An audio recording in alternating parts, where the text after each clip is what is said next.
Bismillah, Allahumma salli ala Muhammad. On the way ke airport Penang memang nampak jabatan ni. Lepas tu nampak kubah ataupun menara azan ni. Surau Ar-Rahman, Kampung Baruh, memang dia punya alamat ada lapangan terbang bayar lepas. Ni officially surau yang paling dekat dengan airport Penang. So jemput masuk.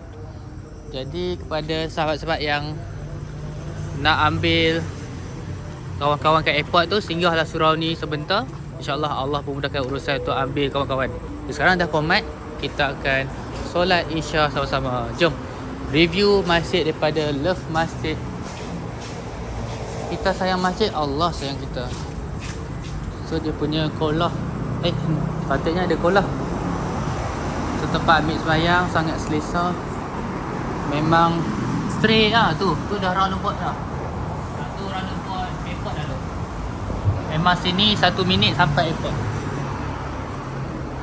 Ini suasana surau je. Sangat selesa, boleh rehat dan sebagainya. Ada sofa lagi. Alhamdulillah, semua Allah memudahkan urusan dunia akhirat kita. Dengan kita mengutamakan Allah, Allah akan utama kita. Dalam ni pun selesa, ada aircon. Alhamdulillah. Okay, selesai program terjah masjid, review masjid daripada live Love Masjid bersama Mawar Masyarakat Mencintai Masjid. Dan banyak program-program kat surau ni pun, Alhamdulillah.